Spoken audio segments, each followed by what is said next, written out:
Avant même que la musique ne commence, Zeleya se tient devant l'autel, tremblante. Hariko fixe les siens, inconsciente de la tempête qui guette derrière les portes du couloir. Le mariage se déroule à merveille. Tout le monde souriait, applaudissait et attendait les discours. Zeleya se tenait à côté d'Hariko, lui tenant la main, se sentant comme la mariée la plus heureuse du monde. Mais soudain, sa mère, l'hindouais, se leva. Elle tapota légèrement son verre, et la salle se calma peu à peu. Tout le monde se tourna vers elle, s'attendant à un toast sucré. Au lieu de cela, elle dit quelque chose d'inattendu. « Zeleya n'est pas ma fille biologique. » Sa voix résonna dans le couloir comme le tonnerre. Il y eut un silence, puis des halètements aigus. Certains laissèrent tomber leurs lunettes. D'autres se tournèrent les uns vers les autres, sous le choc. Zeleya sentit son souffle se bloquer. Son sourire s'effaça. Son cœur battait fort. Pourquoi sa mère disait-elle cela maintenant, devant tout le monde? Que cherchait-elle à faire? Zeleya sentait ses jambes faiblir, mais elle resta immobile. Sa main tremblait dans celle d'Hariko, et il la regarda, confus et inquiet. Tous les regards étaient braqués sur elle. Son monde venait de s'effondrer. Mais alors, elle sentit quelque chose. Une présence. Quelqu'un se tenait derrière elle, se levant lentement. Elle ne se retourna pas pour regarder, mais elle le sentit. Quelqu'un d'autre avait quelque chose à dire. 2 ans avant le mariage, tout avait changé pour Zeleya. Elle s'était toujours demandé pourquoi elle se sentait si différente, comme si un morceau de son passé lui manquait. Un jour, les mains tremblantes et le cœur empli de peur, elle se rendit dans un manoir tranquille, loin de là où elle avait grandi. Elle n'avait dans son sac qu'une petite couverture de bébé usé. Il était vieux, déchiré dans un coin, mais orné d'un emblème doré. Une chose qui la faisait toujours se demander si cela signifiait plus qu'une simple décoration. Elle se tenait devant la grande porte et sonna. Un homme l'ouvrit. Il avait l'air puissant. Important. Mais quelque chose dans son regard s'adoucit dès qu'il la vit. Cet homme était Monsieur Shijiok. Il ne l'avait jamais rencontré auparavant, mais dès que ses yeux se posèrent sur l'emblème, son visage changea. Il le savait. Zeleya était sa fille. L'enfant qu'il avait perdu depuis longtemps, né d'un amour perdu bien des années auparavant. Un enfant qu'il croyait disparu à jamais.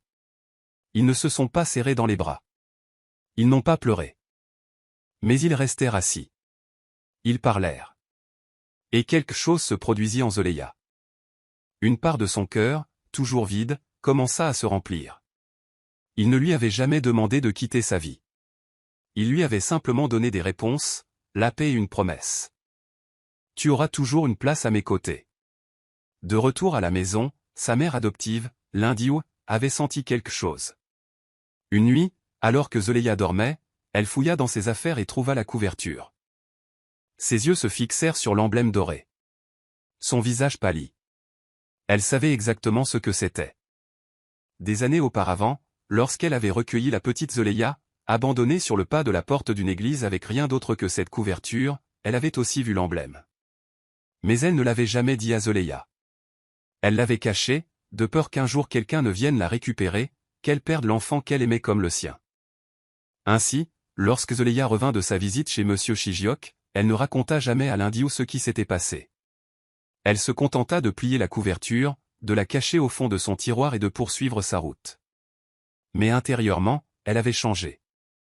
Elle savait désormais d'où elle venait. Et même si l'Hindiou avait menti, caché sa vérité, Zeleya ne pouvait la haïr. Après tout, elle l'avait élevée, nourrie, aimée à chaque instant de sa vie. Mais la vérité avait commencé à germer comme une graine dans l'obscurité. Et Zeleya savait qu'un jour, elle éclaterait au grand jour. La pièce résonnait encore de halètements et de murmures.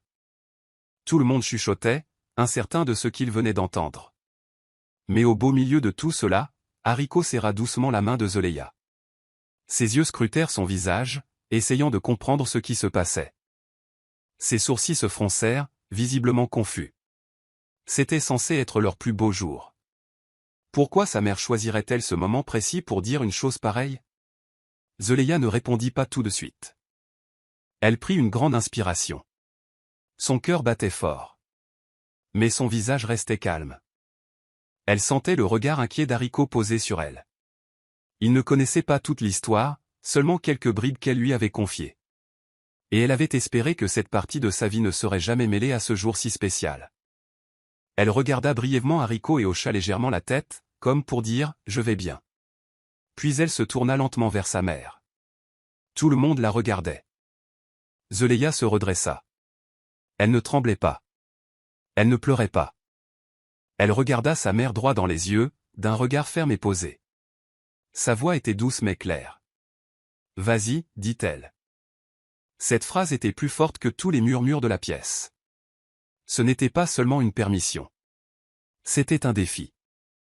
Si sa mère voulait lui révéler la vérité, tant mieux. Mais Zeleia ne se laisserait pas abattre. Elle ne s'enfuirait pas et ne se cacherait pas. Pas aujourd'hui. Hariko les regarda tour à tour, toujours incertain de ce qui se passait. Mais lorsqu'il vit la force de Zeleia, sa résistance comme si rien ne pouvait la renverser, il sentit quelque chose changer en lui. Il ne comprenait pas tout. Mais il était sûr d'une chose, cette femme à ses côtés était courageuse. Un courage que la plupart des gens ne pourraient pas avoir. Les invités ne savaient pas quoi faire. Certains restaient figés, leur verre à la main. D'autres se penchèrent en avant, attendant la suite. Mais Zeleia se fichait des murmures, des regards ou des ragots qui pourraient suivre. Elle avait fait son choix à cet instant. Se tenir dans la lumière, et non dans la honte. La prise d'Hariko sur sa main se resserra légèrement. Elle le sentit. Et ce soutien silencieux lui donna encore plus de courage. Elle ne quitta pas sa mère du regard. Son regard disait tout. Tu as essayé de me secouer, mais je suis toujours debout. À cet instant, Zeleia n'était plus seulement une mariée. C'était une femme fidèle à sa vérité, sans peur du passé. Sans crainte du jugement. Sa voix était peut-être calme, mais son énergie était plus forte que jamais. Et tous dans la pièce le ressentaient. Alors que la tension montait dans la salle, tous les regards étaient toujours braqués sur Zeleia et sa mère. Mais soudain, quelque chose changea dans la foule. Les têtes commencèrent à se tourner lentement. Un léger bruissement parcourut les invités, tel un léger vent balayant un champ. Tout au fond de la salle, debout et immobile, se tenait un homme que personne n'avait remarqué auparavant. Il n'applaudissait pas. Il ne chuchotait pas comme les autres. Il se tenait là, calme, posé, observant tout avec attention. Il portait un costume simple mais d'apparence luxueuse. Et même s'il ne prononçait pas un mot, sa présence emplissait la pièce. Certains invités se mirent à murmurer « Qui est-ce » D'autres plissèrent les yeux, cherchant à se souvenir où ils l'avaient déjà vu. Son visage leur semblait familier, mais pas celui d'un mariage ou d'une fête. Numéro c'était le genre d'homme dont on lit l'histoire dans les magazines ou dont on voit les articles de presse.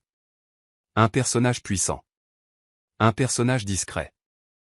Mais inoubliable. C'était Monsieur Shijiok, le milliardaire. L'homme connu dans tout le pays pour ses dons colossaux, ses dons secrets et son aide aux plus démunis sans jamais attirer l'attention. La plupart des gens n'avaient entendu parler de lui que depuis peu. Rares étaient ceux qui l'avaient vu en vrai. Personne ne s'attendait à le voir à ce mariage. Personne ne savait qu'il était lié à Zeleia. Pourtant, il était là. Et même s'il ne parlait pas, son silence en disait long. Zeleia sentit sa présence avant même de le voir. Quelque chose en elle lui dit de se retourner. Lorsqu'elle le fit, son souffle se bloqua. Leurs regards se croisèrent de l'autre côté de la pièce. Des mois s'étaient écoulés depuis sa dernière rencontre. Et pourtant, à cet instant précis, elle avait l'impression que le temps ne s'était pas écoulé. Il ne souriait pas. Il ne lui faisait pas signe de la main. Il la regardait simplement avec un regard fixe et paternel. Des yeux chargés d'histoire, de chagrin et de fierté. Et cela suffisait. Le cœur de Zeleia se calma. Son soutien silencieux lui donnait de la force. Elle savait qu'il n'était pas venu pour faire une scène. Il était venu parce qu'il l'aimait. Parce qu'il voulait rester à ses côtés, même si personne d'autre ne le faisait. Les invités, encore abasourdis, chuchotaient entre eux. Mais personne n'osait l'approcher. Son énergie était calme, mais puissante. C'était le genre de présence qui imposait le respect sans un mot. Hariko le remarqua aussi. Il se pencha vers Zeleia et lui demanda doucement « Tu le connais ?» Zeleia ne quitta pas Monsieur Shijiok du regard. Ses lèvres remuèrent à peine lorsqu'elle murmura « Oui, c'est mon vrai père. » Et c'est ainsi que la vérité éclata. Pas en criant, ni en faisant du drame. Mais avec une force tranquille. La salle, autrefois pleine de joie et de fête, s'est soudainement transformée en chaos. Ceux qui riaient quelques minutes plus tôt chuchotaient maintenant à haute voix entre eux. Certains invités se levèrent de leurs chaises, tendant le cou pour mieux voir Zoleïa, sa mère et l'inconnu au fond. D'autres étaient figés sous le choc, la bouche ouverte, cherchant à comprendre ce qui venait de se passer. Des questions flottaient dans l'air comme des abeilles bourdonnantes. Avait-elle dit « adopter » ? Qui est cet homme au fond ? Pourquoi maintenant ? Le jour de son mariage, les murmures s'intensifièrent. Quelques téléphones étaient déjà en main, prêts à enregistrer ou à envoyer des SMS. La confusion se répandit comme une traînée de poudre, illuminant chaque rangée. Certains invités regardèrent Hariko, attendant de voir s'il allait s'éloigner ou rester. Certains murmurèrent même que le mariage pourrait être annulé. Zoleïa resta immobile, le visage calme, mais le cœur battant à tout rompre. Elle sentait le poids de tous les regards dans la pièce. Ce moment, censé être rempli de joie, se transformait en quelque chose d'autre. Mais elle ne bougea pas. Elle ne pleura pas. Elle resta ferme, comme si elle tenait tout en elle. Puis, Hariko s'avança. Non pas loin d'elle, mais plus près.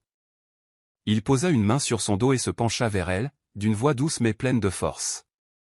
Ne la laisse pas gâcher cette journée. Ces mots, si simples, la touchèrent au cœur comme une chaleur au milieu d'une tempête. Zoleïa le regarda. Il n'avait plus peur. Il n'était plus confus. Il était avec elle. Il savait que cette journée n'était pas une question de secret ou de passé. Il s'agissait de leur avenir. Alors que de plus en plus de personnes commençaient à parler et à poser des questions, Hariko se tourna légèrement, leur lançant un regard qui signifiait « assez ». Son attitude calme mais ferme indiquait à tous que ce mariage n'était pas en train de s'effondrer. Pas aujourd'hui. Certains se sont tus. D'autres ont continué à chuchoter. Mais l'énergie a recommencé à changer. Zoleïa redressa les épaules. La tempête autour d'elle n'avait aucune importance. Sa robe, ses vœux, son amour. Rien n'était cassé. Elle était toujours debout.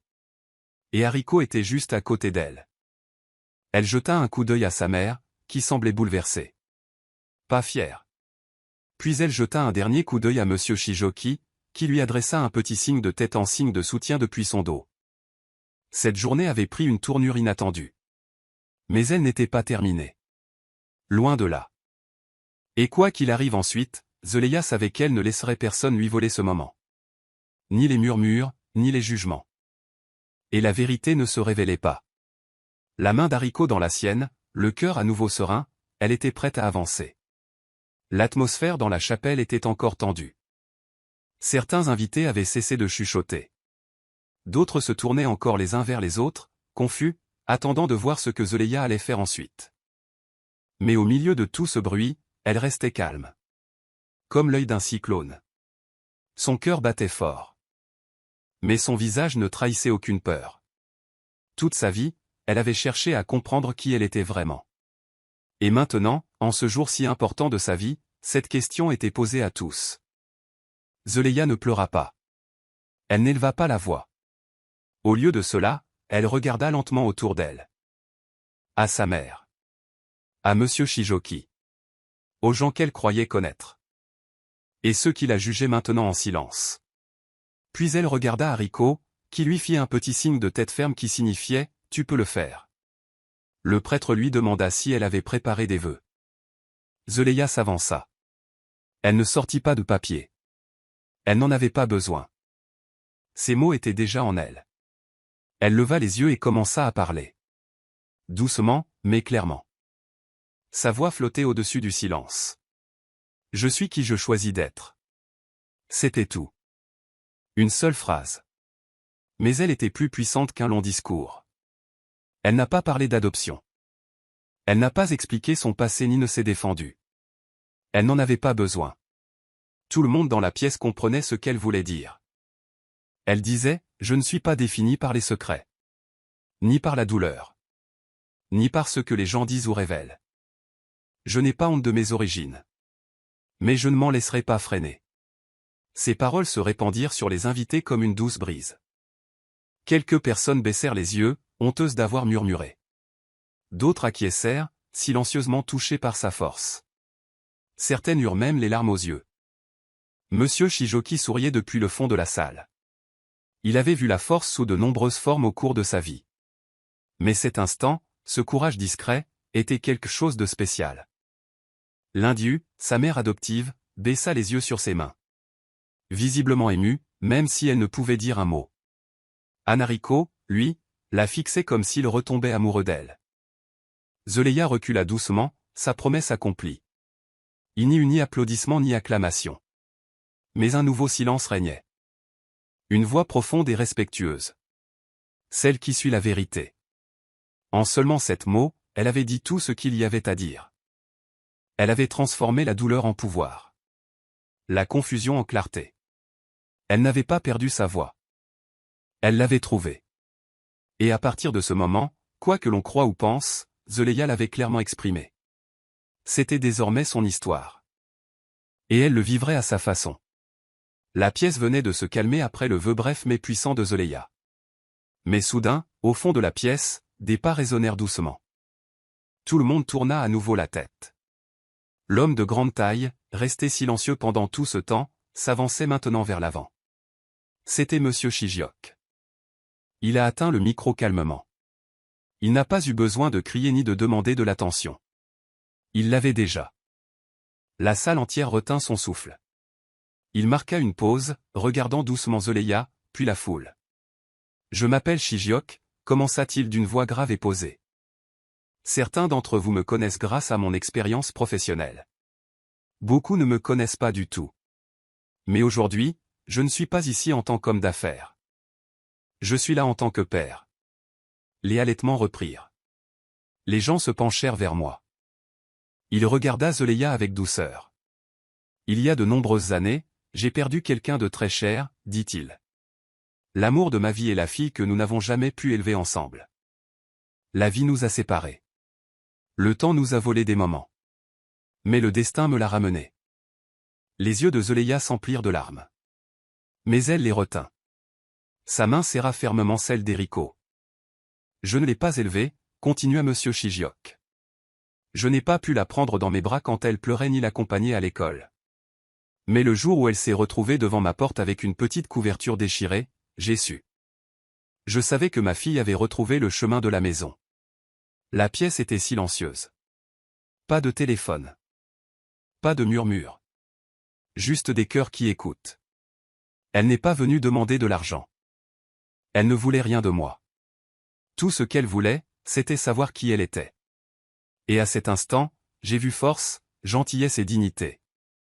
Pas seulement de mon sang, mais de l'amour qui l'avait élevé. Il regarda l'Indio. Et pendant un bref instant, il n'y eut aucune colère sur son visage. Seulement de la compréhension. Sa mère adoptive a fait ce qu'elle pensait être juste. Je ne peux pas en juger. Mais aujourd'hui, je ne laisserai pas la honte masquer la vérité. Il prit une longue inspiration, puis ajouta doucement. Avant le décès de sa mère biologique, ses derniers mots furent « Laissez-la vivre ». Aimer. C'était son seul souhait. Monsieur Shijiok se tourna alors entièrement vers Zeleya. Et c'est exactement ce que tu as fait, ma fille. Tu as vécu avec grâce. Tu as aimé sans crainte. Et aujourd'hui, je ne vois pas seulement une mariée. Je vois la femme que ta mère espérait que tu deviennes. Zeleya essuya une larme silencieuse sur sa joue. Monsieur Shijiok hocha la tête, s'éloigna du micro et retourna à sa place au fond. Il avait dit ce qu'il fallait dire. Et personne ne pouvait l'oublier. Alors que Monsieur Shijiok s'éloignait du micro, le silence régnait dans la salle. Chacun essayait encore d'assimiler ce qu'il venait de dire. Tous les regards se tournèrent lentement vers l'Indio. Elle était assise seule, les mains tremblantes sur ses genoux. Ses yeux étaient remplis d'émotion. Et soudain, les larmes lui sont venues. Elle se couvrit la bouche et se mit à pleurer. Ses épaules tremblaient. La vérité avait été dite à haute voix. Et maintenant, il n'y avait plus rien derrière quoi se cacher. Elle se leva lentement, la voix tremblante. Je ne voulais blesser personne, dit-elle d'une voix à peine plus basse. Je l'ai élevée comme ma propre fille. Je l'aimais. Mais j'avais peur. Certains détournaient le regard, incertains. D'autres la fixaient, attendant la suite. J'avais peur que les gens la regardent différemment, poursuivit l'indio. J'avais peur qu'ils me jugent. Et elle aussi. Je pensais nous protéger. Elle regarda Zeleya, les larmes aux yeux. J'aurais dû te dire la vérité. J'aurais dû te faire confiance pour gérer ça. Mais je ne l'ai pas fait. J'ai menti. Pas parce que je ne t'aimais pas. Mais comme j'étais faible, Zeleya écoutait en silence. Son visage était calme. Et son cœur était rempli de tant de sentiments. De la douleur. De la tristesse. Mais aussi compréhensive. Elle fit un petit pas vers sa mère. Toute la salle observait, incertaine de la suite. Puis Zeleya dit quelque chose qui figea tout le monde. Ta peur ne m'a jamais volé ma valeur. Sa voix était douce.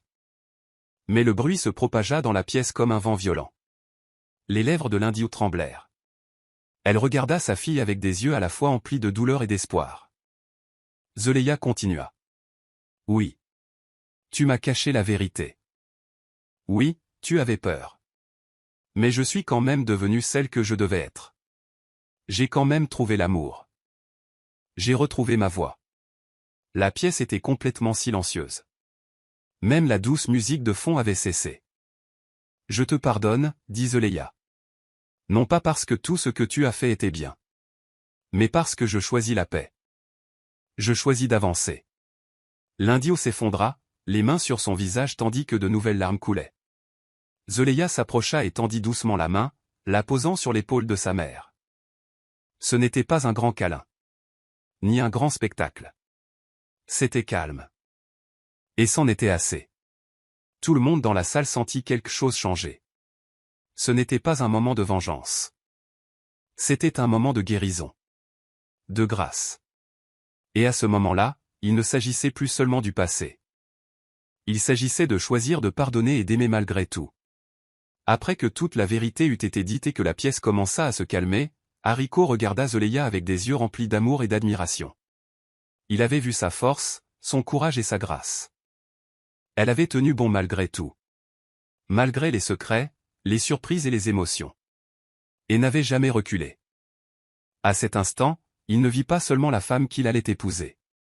Il vit celle auprès de laquelle il passerait le reste de sa vie à apprendre, à grandir et à se tenir à ses côtés. Il lui prit doucement la main et baissa les yeux sur la bague qu'elle portait déjà au doigt. Lentement, il l'ajusta, s'assurant qu'il était bien en place. Presque comme s'il le replaçait, avec encore plus de sens qu'auparavant. Il se pencha vers lui, d'une voix douce et chargée d'émotion, et murmura, « Plus rien ne peut nous briser. » Zeleya sentit son cœur se serrer. Après tout ce qu'il venait de traverser devant tout le monde, après tous les doutes qui avaient pu bouleverser leur journée, ces mots signifiaient plus que tout. Ce n'était pas qu'une promesse. C'était un rappel. L'amour, lorsqu'il est sincère, reste fort, même dans les moments les plus difficiles. Hariko lui sourit. Non pas le sourire nerveux qu'il avait affiché plus tôt, mais un sourire plus profond, plus chaleureux. Le genre de sourire qui dit « Je te vois, je te choisis, je suis là pour tout ». Et Zeleya lui rendit son sourire, les yeux brillants. Ils se tournèrent tous deux vers la foule. Non pas comme un couple s'accrochant à une journée parfaite, mais comme une équipe ayant déjà affronté une épreuve difficile et ayant choisi de continuer à avancer, main dans la main. Les invités essuyèrent leurs larmes. Quelques-uns applaudissaient doucement, touchés par la force tranquille qui les unissait. Il n'y avait pas de grands discours. Pas encore de musique forte. Rien que la douce sensation dans l'air, comme si quelque chose de puissant venait de se produire. Zeleya et Hariko n'avaient pas besoin d'en dire plus. Leur façon de se tenir côte à côte en disait long. Ils n'étaient plus seulement mariés. Ils étaient partenaires. Et ensemble, ils étaient inébranlables. À partir de ce moment, ce jour n'était plus seulement un mariage. Il s'agissait de deux personnes choisissant l'amour, même lorsque la vie devenait chaotique. Se choisissant l'un l'autre, même lorsque le passé tentait de s'en mêler. Et se tenir debout, même quand tout aurait pu s'écrouler. Ce petit moment, avec un ajustement de bague et un vœu discret, est devenu le cœur de leur histoire. Simple. Fort. Incassable. Le doux bourdonnement des invités revint, mais cette fois, il était différent. plus chaleureuse, plus significative.